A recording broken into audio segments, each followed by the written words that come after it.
Hola, ¿qué tal? ¿Qué onda? Estoy aquí con un filtro, me acabo de dar cuenta. Pues está bueno, ¿no? ¿Qué tal? ¿Qué tal? ¿Cómo están?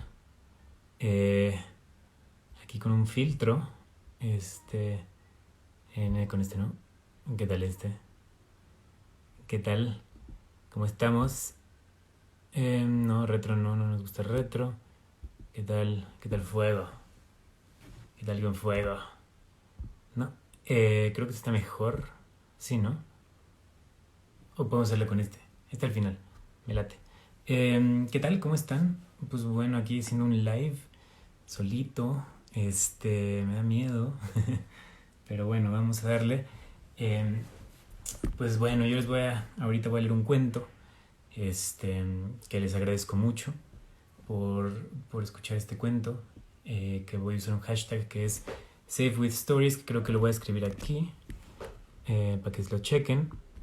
Eh, Ahorita les platico bien, déjenme escribo porque no puedo hacer cosas a la vez. No es lo mío. Save with stories. Sí, save with stories. Em, pero bueno, entonces aquí lo voy a poner. ¿Cómo se le pone pin a eso? ¿Se puede? ¿Alguien sabe cómo se hace eso? Coño, bueno. Em, en fin. Pues bueno, gracias por ver la lectura de este cuento. Con el hashtag, hashtag, Save with Stories para Save the Children México. Gracias a esta iniciativa, pues bueno, vamos a poder ayudar y reducir el estrés y de muchos niños que están encerrados en casa en México y bueno, niños y niñas, claro. Y bueno, podemos ojalá con esto apoyar a muchos otros niños que necesitan casa y muchos apoyos, ¿no? Que bueno, si quieren ayudar, pueden hacer un donativo en savethechildren.mx, diagonal Save with Stories. Que ahorita veo cómo hacer el post que se quede fijo. Pero bueno, hoy voy a leer un cuento que a mí de niño me daba mucho miedo. Y para eso es la vida, ¿no? Para eso es la cuarentena, para sobrepasar nuestro miedo. Se llama El Jardín Secreto, que también creo que hubo una película, escrito por Francis Hodgson Burnett, que pues en este caso está traducido por Conchita Pérez. Un saludo a Conchita Pérez, traductora, que bueno, a veces se nos olvida pues darle mucho amor a los traductores, que gracias a ellos podemos ver cosas de todo el mundo. La editorial es Alfaguara y bueno, pues es un libro completo. No voy a leer el libro completo porque si no nos vamos a dormir todos. Es más bien un capítulo y si vemos que vamos muy bien, vamos a hacer el segundo capítulo. Para los que vienen entrando, ay, perdón, es que estoy medio mal de la espalda y ando sufriendo. Para los que vienen entrando, voy a leer El Jardín Secreto, ¿va? Entonces, vamos a empezar. Capítulo 1. ¿Por qué no viene nadie? El día en que Mary Lennox llegó a la mansión de Misselwaith para vivir con su tío, no con su trío, todos pensaron que era la niña más repelente que jamás hubieran visto. Y era cierto. Tenía el rostro afilado, su cuerpo era delgado, los cabellos sin brillo y lacios, la expresión agria. Su pelo era trigueño y su faz también era del mismo color. Para los que no saben qué es trigueño, pues es un color como un café deslavadito. Había nacido en la India y siempre había sufrido alguna enfermedad. Su padre había desempeñado ahí un cargo oficial del gobierno británico y había sido siempre un hombre muy ocupado y enfermo. Su madre había sido una mujer hermosa, a la que únicamente le gustaba ir a fiestas y divertirse con gente. Conozco a muchos así. Nunca quiso tener una hija, así que cuando nació Mary, le entregó a una ama, a la que se le explicó que para complacer a la Memsahib, que es una palabra de la India que tiene una cierta connotación negativa, o la señora en idioma hindi, se tenía que evitar a toda costa que viera a la pequeña. Así pues, permaneció oculta mientras fue un bebé enfermizo, colérico y feucho, pobrecita. Y también cuando más tarde se convirtió en una niña, igualmente enfermiza e intransigente. Mary no recordaba haber visto a ningún otro que no fuera el rostro oscuro de su aya y del resto de los criados indios. Híjole, este cuento tiene unas unas palabras que no me late mucho. Las voy a cambiar. Y como siempre, le obedecían y consentían en hacer todo. Pues la niña se enfadaba si oía a la niña llorar. Al cumplir los 6 años, era la criatura más déspota y egoísta que jamás hubo existido. Una joven institutriz inglesa intentó enseñarle a leer y escribir, pero Mary era tan desagradable que dejó su puesto a los 3 meses. Las demás institutrices duraron aún menos que ella. En fin, si a Mary no le hubiera gustado realmente los libros, nunca habría aprendido a leer. Uy, híjole, soy una niña bastante pesada, ¿no? Una mañana que hacía un calor sofocante, cuando Mary tenía unos 9 años, se despertó muy enfadada. Y se enfadó más cuando vio que la mujer que la cuidaba estaba a su lado no era su niñera. ¿Qué haces tú aquí?, preguntó la desconocida. Quiero que te vayas. Quiero que venga mi aya. ¿Su aya es su nana? La mujer estaba asustada y le explicó tartamudeando que el aya no podía venir. Mary se enojó y empezó a dar golpes y patadas a la pobre mujer, la cual se espantó aún más y volvió a repetir que el aya no podía ir a ver a la señorita Sahib. Se respiraba algún misterio aquella mañana, ya que no se había hecho nada de lo que normalmente se solía hacer. Faltaban varios empleados, y los que Mary vio parecían escaparse furtivamente o corrían por todos lados con el rostro serio y atemorizado. Pero nadie le decía nada. Y su ama no venía. Avanzaba la mañana, y como la niña se sintió sola, se fue al jardín y empezó a jugar bajo un árbol cerca de la galería. Intentaba construir un macizo de flores, poniendo grandes hibiscos de color rojo en pequeños montoncitos de tierra. Pero mientras lo hacía, su ira iba en aumento y murmuraba para sí todo lo que iba a decirle a Saidi, su aya, incluso hasta los insultos que le iba a proferir cuando regresara. Una paréntesis, los hibiscos son la flor de Jamaica. ¡Cochina! ¡Cerda! ¡Hija de cerdos!, decía, porque no había peor humillación para un indio de la India que le llamara cerdo. Apretó la mandíbula.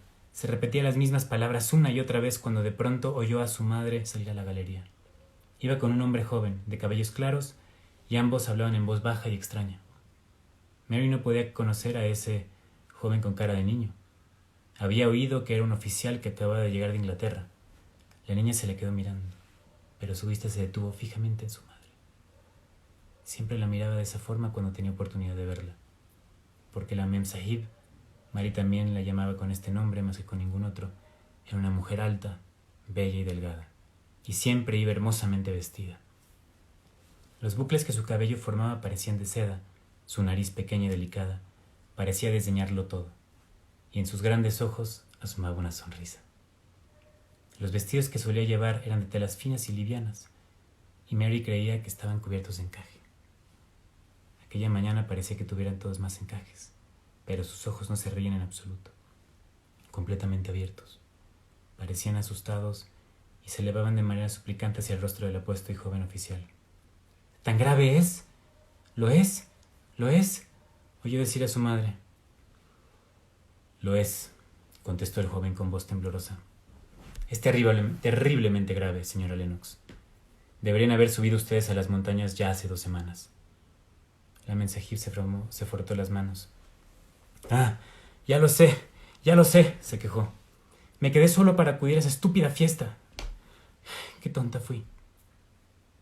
Justo en ese momento, de las casas de los sirvientes salieron unos gritos tan desgarradores que ella se cogió fuertemente del brazo del joven, y Mary empezó a temblar de pies a cabeza. Aquellos gemidos fueron haciéndose cada vez más intensos. ¿Qué pasa? ¿Qué pasa?, preguntó la señora Lennox, jadeante. Alguien ha muerto, contestó el oficial inglés. No me había comentado usted que se hubiera extendido entre sus criados. No lo sabía, respondió la Mem Sahib. Venga conmigo, por favor, venga conmigo. Y se giró media vuelta y entró corriendo a la casa. Empezaron a suceder cosas horribles, y el misterio de aquella mañana le fue revelado a Mary. El cólera más mortífero se había declarado en la región, y la gente caía como moscas. Aquella noche el aya se había puesto enferma, y su muerte fue precisamente lo que provocó los espantosos gritos en las chozas. Antes de que anocheciera, ya habían muerto otros 3 criados, y varios habían huido atemorizados. El pánico había cundido por todos lados. y en todas las viviendas había moribundos. La confusión y el espanto reinaban el segundo día, y Mary se escondió asustada en su habitación, olvidada de todos. Nadie se acordaba de ella, nadie la necesitaba, y comenzaron a suceder cosas extrañas a su alrededor de las que no se enteró. Las horas iban pasando, y Mary lloraba o dormía. Únicamente sabía que la gente enferma y que la gente se enfermaba y que se oían ruidos extraños y aterradores. Una vez entró en el comedor y lo encontró completamente vacío, aunque en la mesa aún había restos de comida sin terminar. Era como si algún motivo misterioso hubiera impulsado a los comensales a dejar de comer súbitamente y a apartar la mesa, sillas y platos a toda prisa. La niña cogió alguna fruta y unas galletas, y como estaba sedienta se bebió un vaso lleno de vino que habían dejado. Tenía un sabor dulce y Mary no se dio cuenta de que era muy fuerte, de modo que pronto empezó a notar un intenso sopor y volvió a su habitación, donde se encerró otra vez asustada por el griterío que venía de las chozas y por el ruido de los pasos apresurados. El vino le produjo tal somnolencia que casi no podía mantener los ojos abiertos. Se recostó en su cama y se quedó dormida durante un buen rato. Para los que están preguntando ahorita que acaban de entrar, estoy leyendo El Jardín Secreto para Save the Children México. Es una iniciativa muy bonita, donde se puede donar dinero para ayudar a niños que están en situaciones pues, de pobreza y de emergencia. En fin, sigamos con el libro.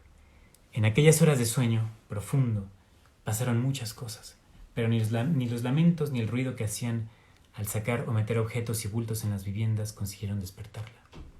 Cuando abrió los ojos, se quedó asustada en la cama y mirando a la pared. Dentro de la casa reinaba la quietud. Es más, no recordaba que hubiera habido nunca tanto silencio. No se oían ni voces ni pasos.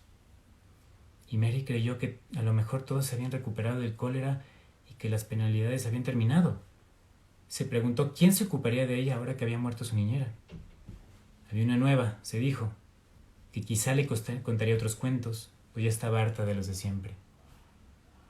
El fallecimiento de su aya no le dio pena, pues no era una niña cariñosa y nunca se había preocupado por nadie. Lo que sí sintió fue miedo y rabia. El ruido y el ajetreo y los chillidos y las quejas del cólera la habían atemorizado, y se enfadó porque nadie parecía recordar que ella seguía viva. Y es que todos estaban demasiado asustados como para acordarse de una niña por la que nadie sentía ninguna empatía. Parecía que cuando uno tiene cólera, pensó, no se acuerda de nadie excepto de sí mismo. Pero ahora todos ya se habían repuesto de la enfermedad. Siguió razonando. Con seguridad alguien se acordaría de ella e iría a buscarla. Pero no fue nadie. Y la niña permaneció recostada esperando. En la casa el silencio era sepulcral. Oyó de pronto un crujido en la alfombra y observó una pequeña culebra que se arrastraba por el suelo y la miraba con los ojos que parecían gemas. Pero no le dio miedo, porque el reptil era una criatura inofensiva y parecía que tenía prisa por salir de esa estancia. Mary vio cómo desaparecía por debajo de la puerta. ¡Qué raro y silencioso está todo!, se dijo, como si la culebra y yo fuéramos las únicas que vivimos en esta casa. Un momento después se oyeron pasos. Venían de la empalizada y luego llegaron a la galería. Eran pasos viriles. Algunos hombres entraron a la casa y empezaron a hablar en voz baja. Nadie salió a recibirlos, y se oía cómo abrían puertas y buscaban en las habitaciones. ¡Qué desolación!, oyó decir a una de las voces. Una dama tan hermosa, tan hermosa. Supongo que también la pequeña. Me dijeron que había una niña, aunque creo que nadie la ha llegado a verla nunca. Mary estaba de pie en medio de su habitación cuando los hombres abrieron la puerta unos minutos después. Era una criatura poco agraciada, de expresión insípida, y fruncía el ceño porque había empezado a sentir hambre y a ver que, vergonzosamente, se habían olvidado por completo de ella. El primero en entrar era un oficial muy alto, a quien había visto conversar con su padre en otra ocasión. Parecía cansado y abatido. Pero cuando vio a Mary, se sobresaltó de tal forma que casi dio un salto hacia atrás. ¡Barney!, gritó. ¡Aquí hay una niña sola, en un sitio como este! Dios mío, ¿quién será? Soy Mary Lennox, contestó la niña, irguiéndose muy tiesa. Creo que era de muy mala educación que la casa de su padre hubiera sido calificada como un sitio como este. Mientras todos padecían de cólera, siguió explicando, yo me quedé dormida y me he despertado hace un momento. ¿Por qué no viene nadie? Es la pequeña que nadie ha visto nunca, exclamó el hombre volviéndose a sus compañeros. Pero si se han descuidado de ella. ¿Por qué se han olvidado de mí? Preguntó Mary, dando con furia una patada en el suelo. ¿Pero por qué no viene nadie? El joven, cuyo nombre era Barney, la miró con gran tristeza. Mary incluso creyó ver que pestañeaba para evitar ver lágrimas. Pobre criatura, exclamó. No viene nadie, porque no queda nadie. Y así fue, como extraña y súbitamente, Mary se enteró de que ya no tenía ni padre ni madre, puesto que habían muerto, de que los habían sacado de la casa de noche, de que los pocos criados que quedaban habían huido de la casa apresuradamente, y que nadie se había acordado de que la señora Sahib se había quedado ahí. Por eso había un silencio tal, y era cierto, por tanto, que en la casa no había permanecido nadie más que ella y la pequeña culebra susurrante. ¿Qué tal? ¿Bien? ¿No los aburrí mucho? Bueno, este es el primer capítulo. Vamos a ver el segundo, que se está cargando, está tomando un poquito de tiempo. Ahí va, es que el internet está un poquito lento. Ya lo está, aquí está. Capítulo 2. Señorita Mary, la vanidosa. Mary sabía poco de su madre, pero le había gustado observarla desde lejos, pues creía que era muy bella. Sin embargo, apenas cabía esperarse que sintiera afecto por ella, o que la señora añorase ahora que había muerto. En realidad, no le echaba mucho de menos para nada. Y como era una niña muy egoísta, se puso a pensar solamente en su propia persona, como era de costumbre. De haberse tenido algunos años más, se habría sentido muy angustiada, sin duda, al verse sola en el mundo. Pero como era pequeña y siempre habían cuidado de ella, Mary no dudaba que siempre sería así. Quería saber si en su nueva casa viviría con personas amables que serían buenos con ella y le dejarían hacer todo lo que deseara, como había sucedido con su ama y los demás trabajadores indios. Sabía que no iba a quedarse para siempre en la casa del sacerdote inglés. Mary no quería quedarse en aquella casa. El sacerdote era un hombre muy humilde y tenía 5 hijos de casi la misma edad, sucios y que siempre se pegaban y se quitaban los juguetes unos a otros. Mary odiaba el desorden que imperaba en aquel hogar y se mostró tan desagradable que a los pocos días ya nadie quería jugar con ella. Además, le impusieron un mote que le enfureció. La idea de que se le ocurrió a Basil, un niño con descarados ojos azules y una nariz respingona a quien Mary no podía sino aborrecer, un día estaba jugando con ella sola debajo de un árbol, como cuando se declaró el cólera, haciendo pequeños jardines con montoncitos de tierra, entre los cuales trazaba senderos. Basil se acercó hasta ella, se puso a mirarla. Poco a poco empezó a interesarse en lo que hacía y de pronto le sugirió algo. ¿Por qué no pones aquí unas piedras, como si se tratara de un jardín rocoso?, le dijo. Aquí, en la mitad. Y se inclinó sobre ella para señalarle el lugar exacto. ¡Vete!, dijo Mary. No quiero que ningún chico se acerque a mí. ¡Márchate! Basil se enfadó y durante un momento empezó a burlarse de ella, y tal como lo hacían también con sus hermanas. Empezó a bailar alrededor de Mary y a hacer gestos y a cantar a reírse. Señorita Mary, la vanidosa, ¿qué tiene tu jardín? Campanillas, caracolas y caléndulas 1000. Basil entonó aquella canción hasta que los otros niños la oyeron y empezaron a reír también. Y cuando más se enojaba Mary, más cantaban Señorita Mary, la vanidosa, y desde entonces la llamaban Mary, la vanidosa. Córtate el pelo, sí, ya sé. Cuando charlaban entre ellos, Mary la vanidosa, cuando charlaban entre ellos o cuando le dirigían la palabra. Te van a mandar a casa, le dijo un día Basil a finales de esta semana, y nos alegraremos mucho. Yo también estoy muy contenta, le contestó Mary, pero ¿a dónde voy? ¿Qué no sabes a dónde vas?, dijo Basil con el desdén propio de los 7 años. Pues a Inglaterra, por supuesto. Es ahí donde vive la abuela y ahí donde enviaron a nuestra hermana Mabel. Pero tú no irás a casa de mi abuela, si tú no tienes abuela. Te vas a casa de un tío tuyo, el señor Archibald Craven. No sé quién es, contestó Mary con brusquedad. Ya sé que no sabes quién es, le replicó Basil. Las niñas nunca saben nada. Escuché a mis padres hablar de él. Vive en una mansión enorme y triste en mitad del campo, y nadie va por ahí, pues es un señor tan huraño que no lo permite. Y aunque lo permitiera, ninguna persona iría a verle. Es jorobado y tenebroso. No creo lo que dices, contestó Mary, y le dio a Basil la espalda y se puso las manos en los oídos porque ya no quería escuchar más. Sin embargo, luego empezó a pensar mucho en lo que le había dicho el chico. Y cuando la señora Crawford, la mujer del clérigo, le explicó aquella misma noche que iba a coger un barco rumbo a Inglaterra dentro de pocos días y que iba a vivir con su tío, el señor Archibald Craven, que habitaba en la mansión de Misselthwaite, Mary se quedó de piedra y mostró tan poco interés en el tema que no sabían qué pensar de ella. Trataron de ser amables, pero cuando la señora Crawford fue a darle un beso, la niña giró la cara y cuando el señor Crawford le propinó un cariñoso golpecito en la espalda, permaneció rígida. Es una señora tan poco agraciada, expresó con lástima la señora Crawford, y su madre, qué bella y exquisitos modales tenía, pero Mary es una chiquilla con tan poco encanto.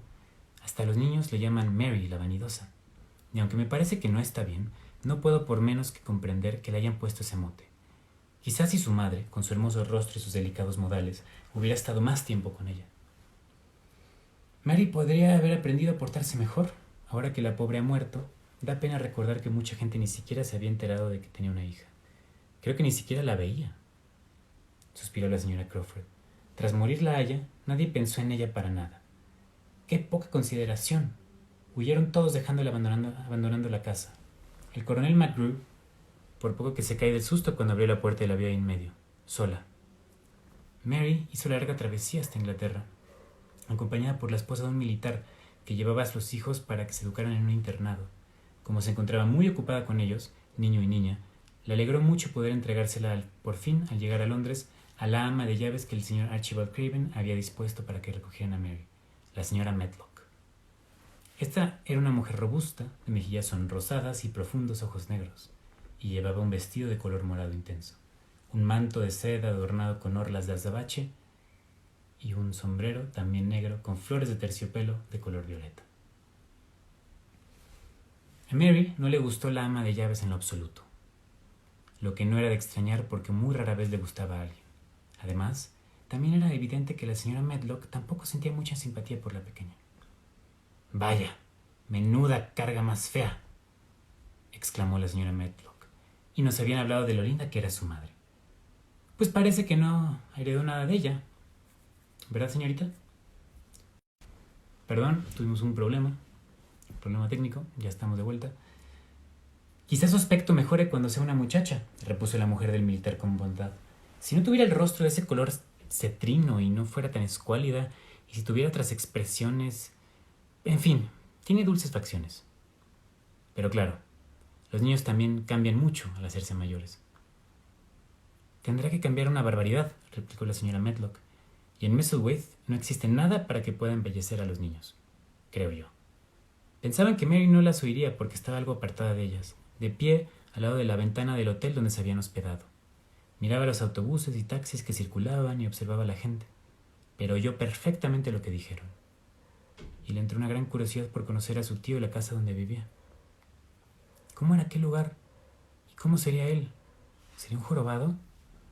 Mary no recordaba haber visto en su vida un jorobado, y hasta que había la posibilidad de que no hubiera ninguno en la India. Desde que Mary se alojaba en la casa de otras personas, sin ama que la acompañara, había comenzado a sentirse sola y a pensar en cosas que le resultaban nuevas y extrañas. Se preguntaba, por ejemplo, por qué nunca había pertenecido a nadie, ni siquiera a sus padres cuando vivían, mientras que el resto de los niños sí parecían pertenecer a sus progenitores. Si incluso parecía que nunca hubiera sido la hija de nadie. Había tenido gente que la cuidaba, que la habían alimentado y vestido. Era cierto, pero nadie le había mostrado nunca ningún cariño. Claro que Mary no se daba cuenta de que era debido a que ella era una niña desdeñosa, pero es que en aquel momento ni siquiera sabía lo que lo era. Todo lo contrario. Generalmente pensaba que los demás eran antipáticos y no entendía que así era precisamente ella. La señora Medlock le pareció la persona más áspera que jamás hubo visto, de cara ordinada y sonrosada, con su vistoso y vulgar sombrero. Al día siguiente iniciaron un viaje a Yorkshire, en el norte de Inglaterra. Mary caminó con la cabeza bien erguida por todo el andén de la estación hasta que se paró ante su vagón. Perdón. Segundito. Ahí estamos. Uf. Estoy lesionado, perdonen. Mary caminó con la cabeza bien erguida por todo el andén de la estación hasta que se paró ante su vagón, mientras guardaba una cierta distancia del ama de llaves. No quería que nadie pensara que le pertenecía, ni mucho menos que era hija suya, lo que le habría molestado muchísimo. Sin embargo, a la señora Medlock no le importaban en modo alguno ni Mary ni sus pensamientos. Todo lo contrario, era una mujer que no aguantaba ninguna pamplina de los niños. O por lo menos eso es lo que había contestado si alguna persona le hubiera preguntado al respecto. En verdad, no había querido ir a Londres a buscar a Mary, porque entonces su sobrina, la hija de su hermana María, estaba a punto de casarse. Pero era el ama de llaves Misselthwaite y el suyo era un buen trabajo, bien remunerado, y la única manera de no perderlo era cumpliendo enseguida lo que le ordenaba el señor Archibald Craven. No era capaz ni siquiera de hacerle una pregunta. El capitán Lennox y su mujer han fallecido a consecuencia del cólera, le había explicado el señor Craven brevemente y con frialdad, como solía comunicarle las cosas. El capitán Lennox era hermano de mi mujer, y yo me haré cargo de su hija. La niña residirá aquí, de modo que usted tendrá que ir a Londres a buscarla. Así pues, la señora Medlock se dispuso a preparar un pequeño baúl con algo de ropa y viajó hasta la capital. Una vez instaladas en el tren, Mary se sentó en el rincón del vagón y ofrecía un aspecto desagradable e intranquilo. No tenía nada que leer ni que mirar, y sobre el regazo que tenía entrelazadas las delgadas manos enfundadas en unos guantes negros. Su vestido también era de color negro, por lo que su semblante era más serio que nunca, y sus cabellos lisos se escapaban desordenadamente por debajo de su sombrero crespón negruzco. Órale, buenas palabras. Nunca he visto una niña más repelente, pensó la señora Medlock, puesto que era la primera vez que veía a una chiquilla que se quedara sentada sin moverse, totalmente quieta. Pero por fin se cansó de observarla y empezó a hablarle con su voz autoritaria y vigorosa. «Creo que será mejor que te explique algo de la casa donde vas a vivir», dijo. «¿Conoces algo sobre tu tío?» «No», dijo Mary. «¿Tus padres nunca te contaron nada de él?» «No», contestó Mary frunciendo el ceño, y lo hizo porque se dio cuenta que sus padres nunca le habían hablado de ninguna cosa en particular. En realidad, jamás le habían contado nada. Musitó la señora Medlock, mirando su extraña e insensible carita. Calló durante unos instantes, y luego siguió. «Supongo que será mejor que te explique algo y que te prepare, porque te diriges a una casa muy rara». Mary no dijo palabra alguna, y a la señora Medlock le desconcertó esa indiferencia. Aunque, tras aspirar una bocanada de aire, siguió hablando. «Verás, es un señorío inmenso, aunque sombrío, y el señor Craven se siente orgulloso a su manera del lugar. La casa tiene 600 años de antigüedad y está en un extremo del páramo. Posee casi 100 habitaciones, aunque la mayoría de ellas están cerradas con llave. Y hay pinturas y buenos muebles que llevan ahí siglos. La casa está rodeada por un enorme parque y tiene jardines y árboles, algunos con ramas que hasta tocan el suelo». La señora Medlock se cayó de nuevo para tomar aire. «Pero ya no hay nadie más», terminó diciendo bruscamente. A pesar de no desearlo, Mary había empezado a escuchar a la señora Medlock. Lo que le iba contando no se parecía en lo absoluto a la India, y todo lo extraño la atraía, pero no tenía intención alguna de mostrarse interesada, y este era uno de sus hábitos más molestos y desagradables, de modo que permaneció muy silenciosa. «Bueno, ¿qué te parece?», preguntó la señora Medlock. «Nada», respondió Mary. «No conozco ningún sitio como este». Esta contestación le hizo gracia a la señora Medlock, y soltó una carcajada muy breve. «Pero bueno», dijo, «si pareces una vieja, ¿no te importa?» «Es igual si a mí me importa o no», dijo Mary muy grosera. «Es verdad, aquí tienes razón», dijo la señora Medlock. «No importa, no sé por qué te van a dejar en Misselthwaite, a no ser que sea la solución más fácil. Desde luego, él no se va a molestar, eso seguro, porque jamás se molesta por nadie». Paró de hablar como si se acabara de acordarse de algo justo a tiempo. «Tiene la espalda jorobada», exclamó. Eso es lo que lo trastocó. De joven, ya era una persona muy atormentada y no aprovechó ni el dinero que poseía ni esa enorme mansión hasta el día en que contrajo matrimonio. Mary dirigió los ojos a la señora Medlock, a pesar de que se había propuesto fingir que aquello no era le interesaba en lo más mínimo. Jamás había pensado que un jorobado pudiera casarse, y se quedó un poco asombrada. La señora Medlock se dio cuenta de esta reacción y, como solía hablar mucho, prosiguió su relato con más ahínco. Era, en realidad, una forma de pasar el rato. Para los que apenas están sintonizando esta lectura, es El Jardín Secreto, un libro que de niño me daba terror. Lo estamos leyendo para Save the Children México, que ahorita voy a subir un link, no sé cómo hacerle, pero bueno, seguimos leyendo El Jardín Secreto, que es un libro para niños, con ayuda de Save the Children México, esperando que ustedes hagan donaciones y apoyen a esta institución. Ella era encantadora y muy hermosa. El señor Craven había sido capaz de recorrer el mundo entero para darle lo que ella deseara. Nadie creyó que se casaría con él, pero sí fue. La gente decía que se había casado por dinero, pero eso no era cierto. No lo era de verdad. Cuando falleció... Mary se sobresaltó. «Ah, ¿se murió?», interrumpió sin querer. Acababa de acordarse de un cuento de hadas de un escritor francés que había leído y que se titulaba Riquet à la houppe, en el que se narraba la historia de un pobre jorobado y de una bella princesa, y de pronto sintió una gran pena por el señor Archibald Craven. «Sí, se murió», respondió la señora Medlock, y su muerte atormentó aún más al señor Craven. Ahora no le importa a nadie. A nadie quiere ver. Todo el tiempo está ausente de la mansión y cuando vuelve a Mistlewood se encierra en el ala oeste de la casa y no permite que le vea a nadie más que Pitcher, un mayordomo ya mayor que le cuidó cuando era pequeño y que le conoce bien. Aquella historia parecía copiada de un libro, y no consiguió en modo alguno levantar el ánimo de Mary. Al contrario, a la niña le pareció muy triste aquel caserón de 100 habitaciones, casi todas cerradas bajo llave, enclavado en el extremo de un páramo. En cualquier caso, Mary desconocía lo que en realidad era un páramo, y yo también. Y además, un jorobado que se recluía en su mansión. Mary miró por la ventanilla del tren con los labios apretados y le parecía lógico que la lluvia hubiera empezado a caer en grisáceas líneas inclinadas y a salpicar el cristal y a recorrerlo. Si viviera la bella esposa del señor Craven, y pensó Mary, se parecía a mi propia madre, tal vez todo sería más alegre, ya que estaría ocupada en entrar y salir e ir a fiestas con vestidos llenos de encaje. Sin embargo, la señora Craven ya no vive. «No creas que vas a verle. Te apuesto 10-1 que no podrás verlo», dijo la señora Medlock. «Y tampoco vayas a pensar que tendrás con quién conversar. Tendrás que jugar tú sola y cuidarte tú sola. Se te indicará en qué salas puedes entrar y en cuáles no. Y si quieres sitio para jugar, ya tienes los jardines. Pero cuando estás dentro de la casa, no andes por ningún sitio ni te pongas a fisgonear. El señor Craven no lo consentirá de ningún modo».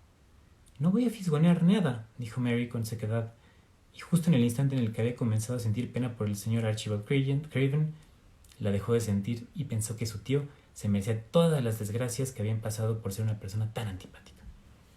Y volvió la cara hacia la ventanilla por la que caía la lluvia y contempló aquel grisáceo temporal, que parecía que no fuese a aflojar nunca. Es el norte de Inglaterra, ahí nunca para de llover. Y lo miró durante tanto tiempo y tan atentamente que aquel gris se fue condensando ante sus ojos y se quedó dormida. Este es el fin del capítulo 2 y creo que hasta ahí vamos a llegar hoy. Pues bueno, fue un gusto enorme apoyar esta iniciativa de Save the Children. Hashtag Save with Stories. No sé cómo poner el pin, no sé cómo hacerle. En fin, hashtag Save with Stories. Ahorita lo subo en story. Con Save the Children México, muchas gracias. También voy a subir el link para que puedan hacer donativos y bueno, así garantizamos la alimentación, el aprendizaje y un buen estado emocional de estos niños que realmente lo necesitan. Muchas gracias por verlos. Pero bueno, gracias a ustedes. Les mando un beso muy grande, un abrazo. Y nos veremos, espero, muy pronto. Gracias.